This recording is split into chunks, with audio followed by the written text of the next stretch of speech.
Charles Hoskinson just reiterated his claim that a settlement in the Ripple SEC case will be reached this Thursday. In this video, I also want to discuss the recently released clip from Charles Hoskinson, because, as you will see, we also have some very intriguing SEC documentation that may support Charles' claim that a settlement will be reached this Thursday. We learned some extremely intriguing details about the CFTC's charges against Sam Bank, who was freed after being arrested by Sam Bateman. They actually listed 3 different cryptocurrencies as commodities.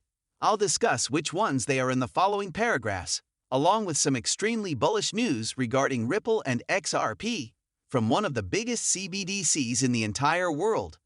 Guys, make sure to watch the entire video because you won't want to miss it. Let's speak about the likely settlement between Ripple and the SEC on Thursday to start off this video.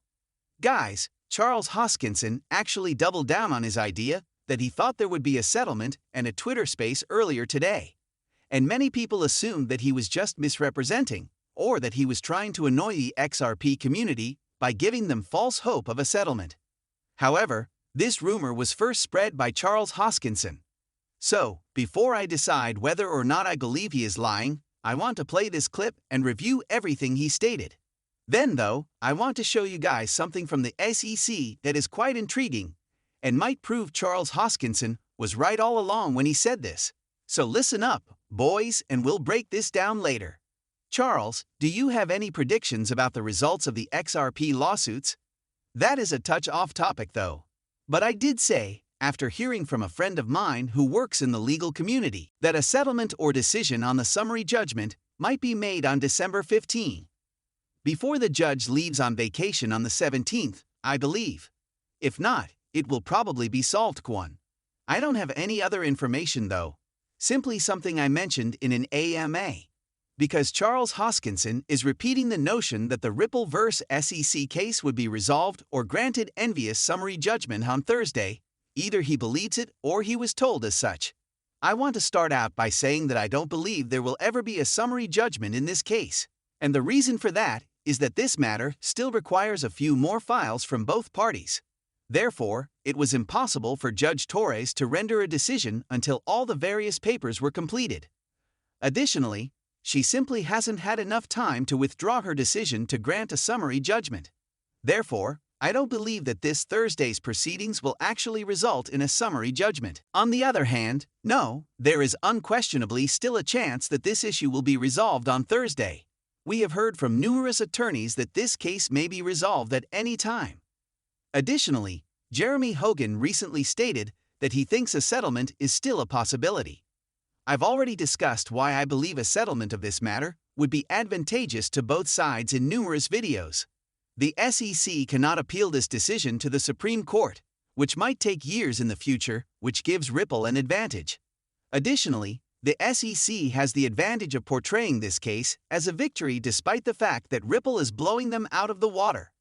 As a result, I believe it is feasible that a settlement will be reached this Thursday, but we definitely need to consider Charles Hoskinson's possible motivations. The date he is pointing out is the first thing that I find to be quite intriguing. He is providing us a precise date, which is one of the reasons for that. He is not simply saying at some time this week, and I want to show you something that was actually brought to my attention regarding the 15th, which is that we do in fact have an SEC Sunshine meeting. They list the resolution of injunctive actions, the resolution of administrative proceedings, as well as other items connected to exams and enforcement proceedings, as some of their primary objectives for this gathering. So gentlemen, as you can see, the SEC is gathering on this day to discuss resolving open cases. Given that this meeting is taking place on December 15, I believe that is something to which we should pay close attention. Charles Hoskinson has been telling us that his case is a good one to settle on the exact same day. I should now point out that these sunshine meetings are nothing new, and a lot of different people have predicted the settlement date for this lawsuit, but it never materialized. But I do believe that this one is very intriguing. Charles is providing us a date, which he has now verified twice, and which also happens to fall on the Sunshine Act's deadline. So let's see what happens, guys. I find it intriguing that he is placing more emphasis on this date. He said that he had heard from those in his legal network. I've previously mentioned how industry groups will discuss items like these behind closed doors before making them public. So let's just hope for the best and wait and see, guys. In either case, the waves are excellent for summary judgment.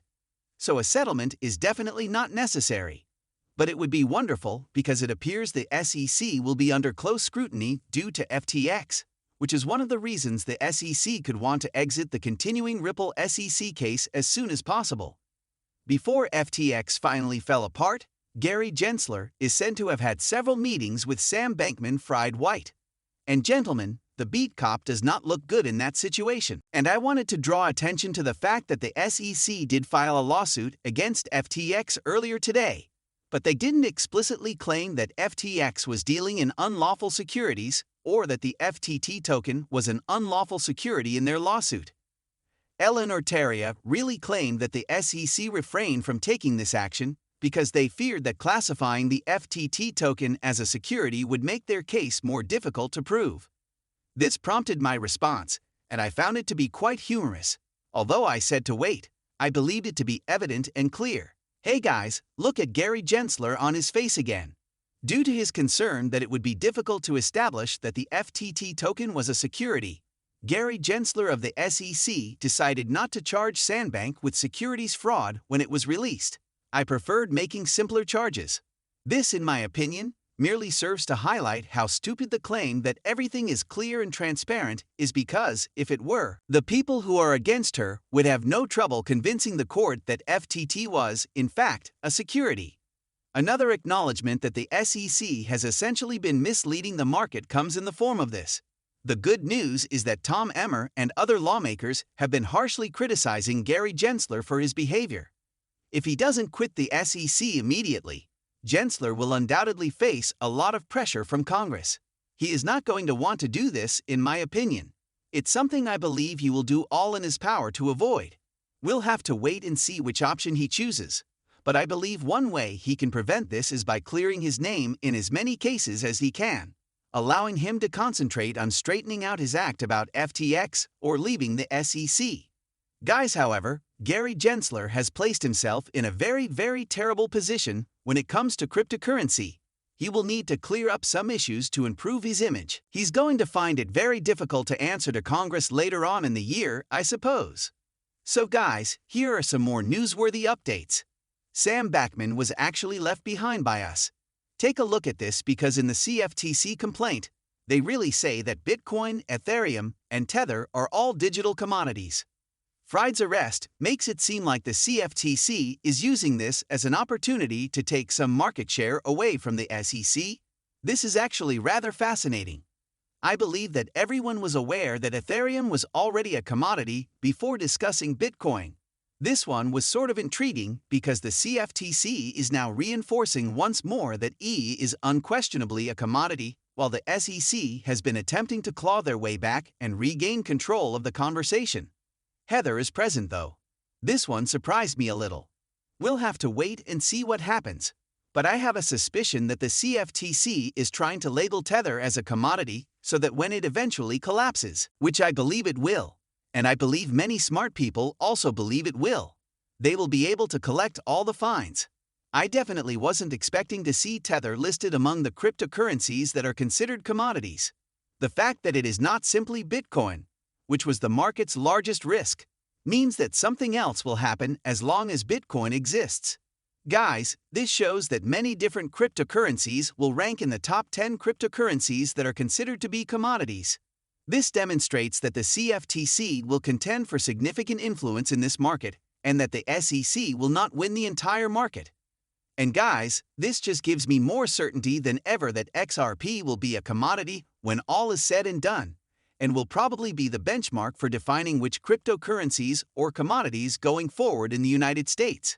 I want to end this video with a little more fundamentally oriented crypto news. I'm aware that lately we've been compelled to focus on a lot of things legality because it's the most important issue on the market at the moment. But it's crucial to keep in mind that construction never stops in other nations. And because it's so absurdly bullish, I wanted to draw your attention to it. We learned earlier today via Watcher Guru that the Brazilian Central Bank will introduce the CBDC in 2020.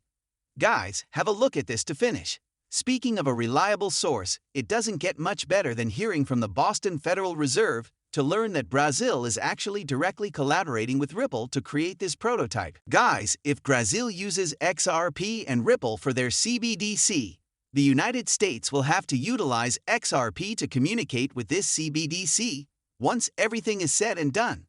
Guys, this makes it all but guaranteed that the Federal Reserve will use XRP to change its payment system at some point in the future. All that is left to do is wait for the regulations. Anyhow, I hope you all liked this video. Please remember to like and subscribe if you did. For the time being, it truly means a lot.